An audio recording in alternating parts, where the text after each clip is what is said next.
Hello and welcome दिशा के classes में आपका स्वागत है। आज हम लोग सब बेसिक कॉन्सेप्ट ऑफ केमिस्ट्री में मोल कॉन्सेप्ट पढ़ने वाले हैं। मोल कॉन्सेप्ट क्लास 9 का भी एक चैप्टर था जो कि आप लोगों ने पढ़ा था। आज हम लोग क्लास 9 के उसी कॉन्सेप्ट को आगे बढ़ाते हुए मोल के बारे में समझेंगे अच्छे तरीके से। चलिए क्लास स्टार्ट करते हैं। मोल क्या होता है? जैसे हम लोग यूनिट्स के बारे में पढ़े थे। यूनिट्स क्या होता है कि the term in which physical quantities are expressed, यानी जिस टर्म में फिजिकल क्वांटिटीज को एक्सप्रेस करते हैं वो कहलाता है यूनिट।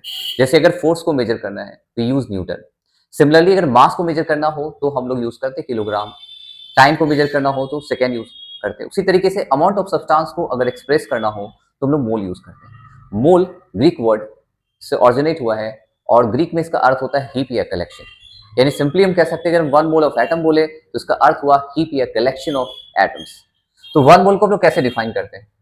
तो वन मोल को हम सिंपली डिफाइन करते हैं कि one mole is that amount of matter which contains as many as element entities as there are in 12 gram of carbon 12 isotope.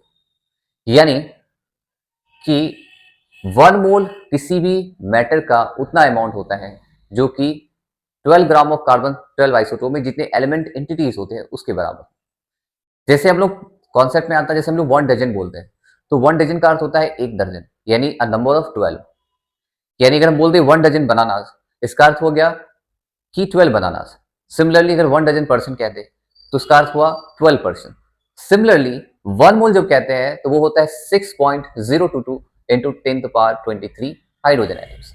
अगर one mole of hydrogen atoms बोले तो वो हो गया 6.022 इंटू 10⁻23 हाइड्रोजन एटम्स। अगर हम one mole of hydrogen molecule कहें तो इसका अर्थ हो गया 6.022 इंटू 10⁻23 हाइड्रोजन मॉलिक्यूल्स।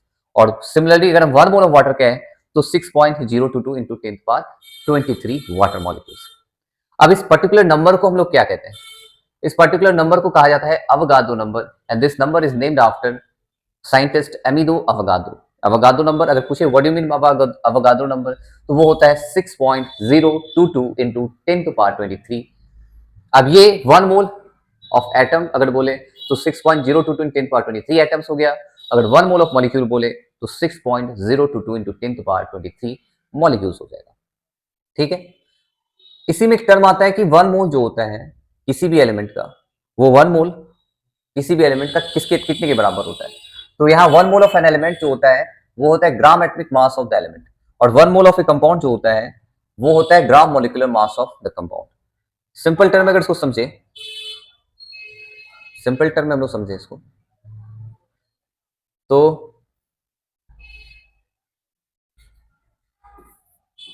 अगर वन मोल ऑफ कार्बन है तो ये हो जाएगा ग्राम एटमिक मास ऑफ कार्बन, जो कि कितना होता है जब एटमिक मास को ग्राम में एक्सप्रेस करते हैं then it is called gram atomic mass. तो ये हो जाएगा 12 ग्राम। यानी वन मोल ऑफ कार्बन कितने के बराबर हो गया? ग्राम एटमिक मास ऑफ कार्बन के बराबर हो गया, जो कि होता है 12 ग्राम। सिमिलरली अगर हम बोलते हैं one mole of sulphur, one mole of sulphur कहते हैं अगर सल्फर एटमिक स्टेट में है तो वो हो जाएगा ग्राम एटमिक मास ऑफ सल्फर। ठीक है। और ग्राम एटमिक मास होता है सल्फर का, एक एटम का मास होता है 16 ग्राम। ठीक है।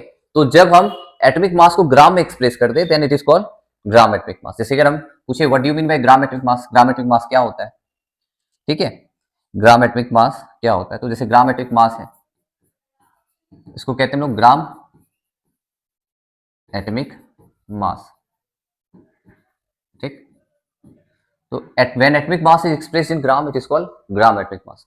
जैसे सिमिलरली हम बोलते हैं one atom of carbon,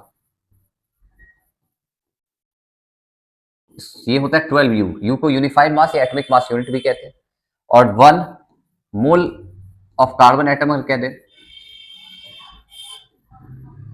one mole of carbon atoms कह दे तो ये हो जाएगा 12 ग्राम।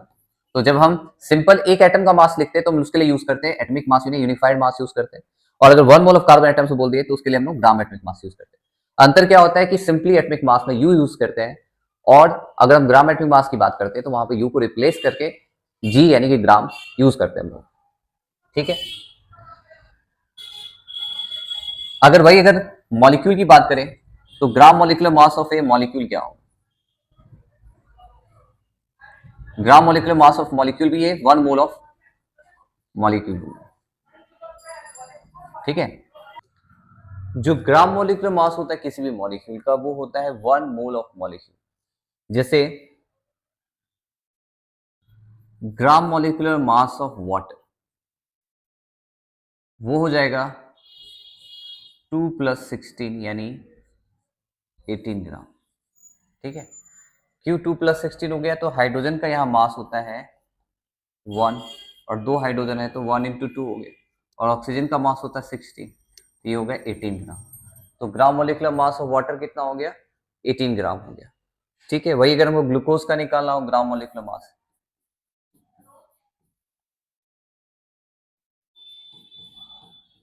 ग्लूकोज का फॉर्मूला होता है C6H12O6। तो कार्बन के एक एटम का मास 12 होता है और 6 एटम है तो 12 × 6।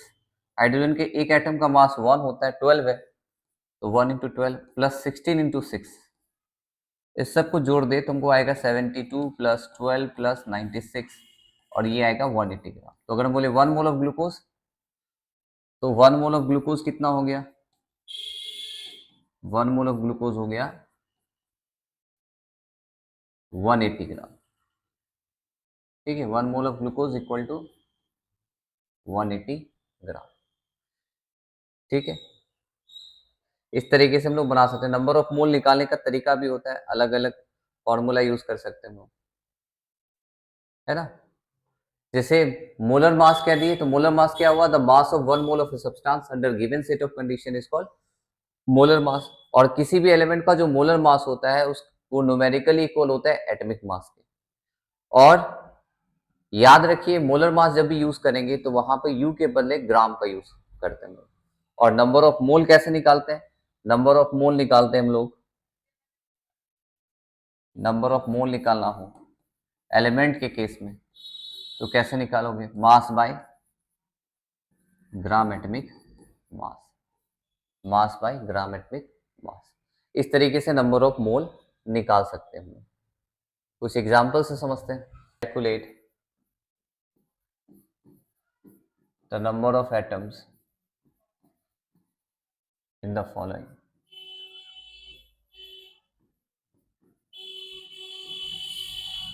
Number of mole in the following. ठीक है, कह दे 1.2 ग्राम ऑफ कार्बन है। ठीक है, 3.2 ग्राम ऑफ सल्फर है। ठीक, या 2.2 ग्राम ऑफ कार्बन डाइऑक्साइड। तो इसमें नंबर ऑफ मोल कैसे निकालेंगे? तो नंबर ऑफ मोल निकालने के लिए क्या करना पड़ेगा? नंबर ऑफ मोल जो होगा कैसे निकालेंगे? नंबर ऑफ मोल हो जाएगा mass by gram atomic mass. किसके केस में? एलिमेंट के केस में। जैसे कार्बन का मास कितना होता है? ग्राम एटॉमिक मास 12 ग्राम होता है, तो ये हो जाएगा 12 बाय 1.2 सॉरी 1.2 बाय 12 यानी 10 टाइम्स ये कट गया, तो ये कितना मोल आ गया? ये आ गया 0.1 मोल आ गया। सिमिलरली अगर आपको 3.2 ग्राम ऑफ सल्फर निकालना हो, नंबर ऑफ मोल कैसे निकालोगे? तो हम जानते हैं मास ऑफ सल्फर दिया हुआ है 3.2 और ग्राम एटॉमिक मास क्या होता है सल्फर का? वो होता है 32, तो ये आ गया आपका 0.1 मोल। 10 बार में कट जाएगा ये 10 टाइम्स में, तो 0.1 मोल हो जाएगा। अच्छा, यहाँ पे CO2 है तो यहाँ पे कॉन्सेप्ट आएगा नंबर ऑफ मोल निकालने के लिए। मॉलिक्यूल अगर है, कंपाउंड है, तो हम यूज करते हैं मास बाय ग्राम मॉलिक्यूलर मास। ठीक है, तो यहाँ पे 2.2 ग्राम ऑफ CO2 है, तो हम क्या करेंगे? CO2 का पहले मास निकालेंगे। तो CO2 का मास कैसे निकालेंगे? तो हम जानते हैं कार्बन का मास 12 होता है, ऑक्सीजन का मास 16 होता है, तो 16 × 2।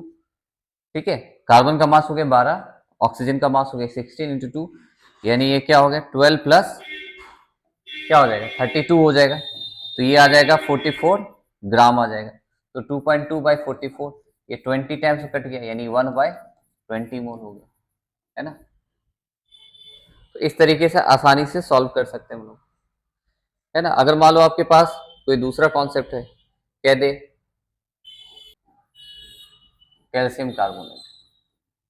तो इसको यूनिटरी मेथड से बना सकते हो। जैसे 1 मोल ऑफ कैल्शियम कार्बोनेट कितना होता है, 1 मोल ऑफ कैल्शियम कार्बोनेट होता है, अगर इसका मास जोड़े तो कैल्शियम का मास होता है 40, कार्बन का होता है 12, ऑक्सीजन का होता है 16।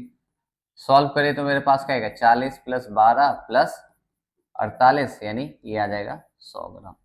तो 1 मोल का मास हो गया 100 ग्राम, यानी 100 ग्राम। इसलिए 5 मोल्स ऑफ कैल्शियम कार्बोनेट जो होगा वो कितना वेट करेगा,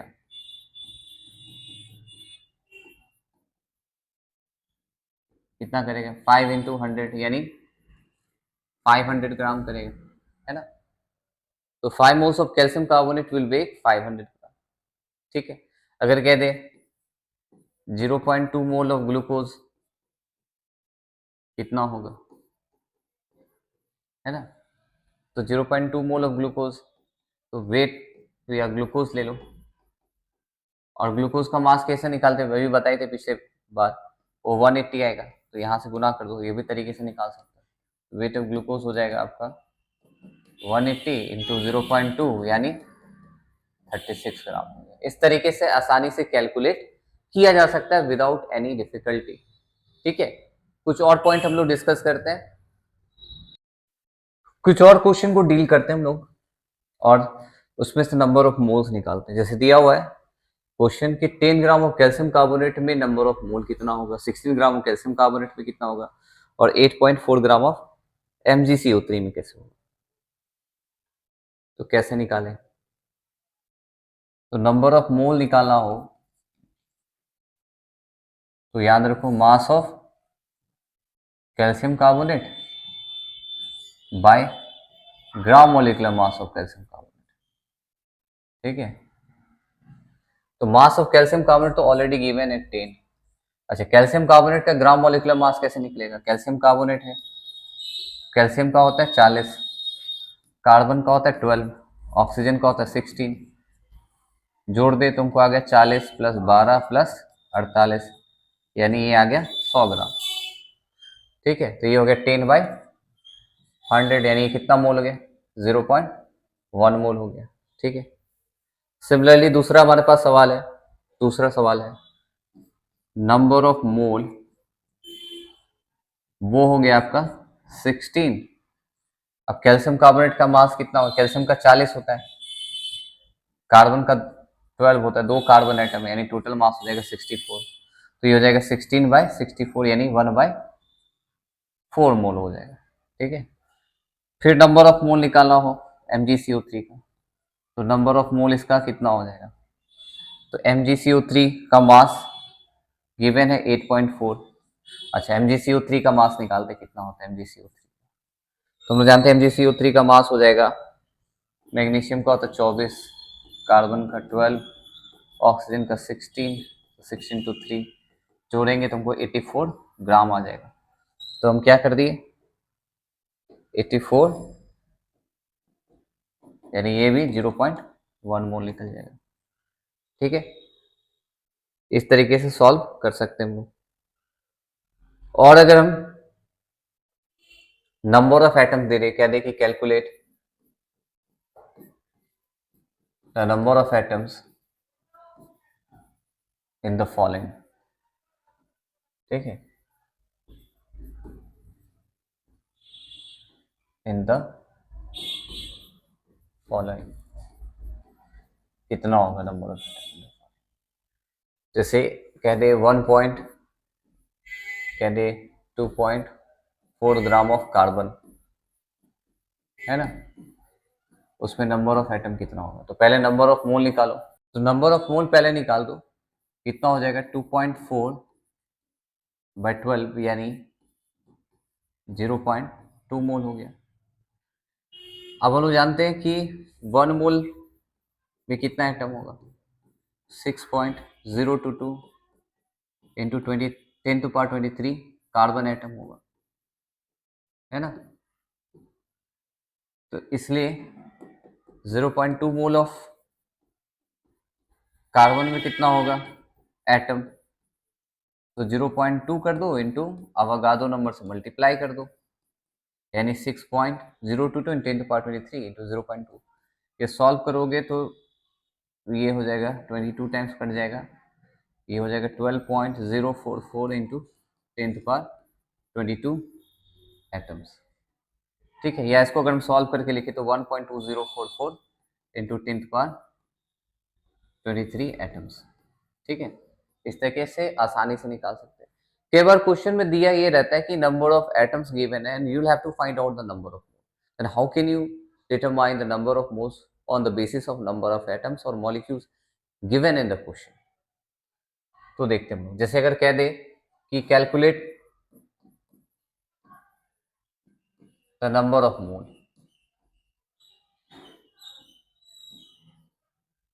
ठीक है,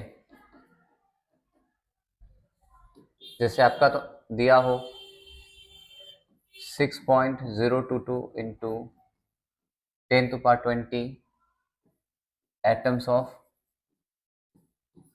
कैल्शियम। इस केस में क्या करते हैं हम लोग जानते हैं कि 1 मोल क्या होता है, 1 मोल ऑफ कैल्शियम कितना होता है, कितना एटम होगा उसमें, तो बताए थे वो होता है 6.022 इंटू 10^23 कैल्शियम एटम्स। तो इससे नंबर ऑफ मोल निकालना हो तो क्या करोगे, नंबर ऑफ मोल निकालना हो तो 6.022 इंटू 10^20 को अवगाड्रो नंबर से डिवाइड कर दो, then you will get the number of moles. तो ये 1000 टाइम्स कट गया, ये हो गया आपका 0.001 मोल। तो हमसे एक फॉर्मूला भी मिल गया कि अगर नंबर ऑफ एटम्स है मॉलिक्यूल दिया हो तो कैसे निकालना है, मोल्स। तो नंबर ऑफ मोल कैसे निकालेंगे अगर नंबर ऑफ एटम्स गिवन है, तो नंबर ऑफ एटम्स, अगर एटम गिवन है बाय अवगाड्रो नंबर यानी 6.022 इंटू 10^23। किस केस में एलिमेंट अगर दिया हो तो ये फॉर्मूला यूज कर सकते हैं। और अगर मॉलिक्यूल दिया हुआ है तो नंबर ऑफ मोल कैसे निकालोगे, तो नंबर ऑफ मॉलिक्यूल्स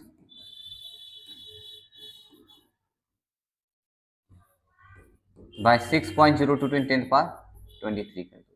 इस तरीके से नंबर ऑफ एटम्स अगर गिवन है तो नंबर ऑफ मोल्स निकाल सकते हो। अगर आपको निकालना हो मास ऑफ वन एटम या मास ऑफ वन मॉलिक्यूल तो कैसे निकालोगे, तो अगर मास ऑफ वन एटम निकालना हो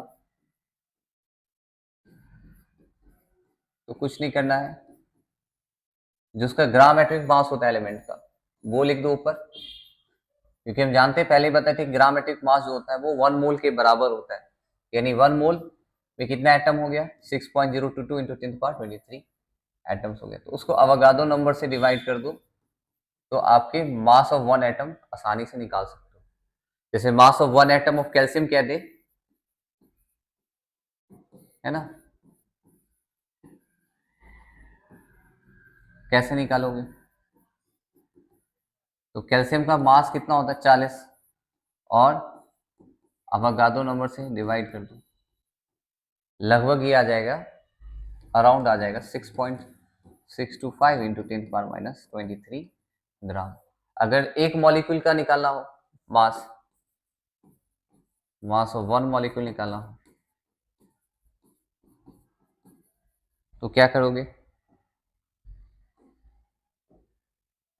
ग्राम molecular mass by Avogadro number, है ना।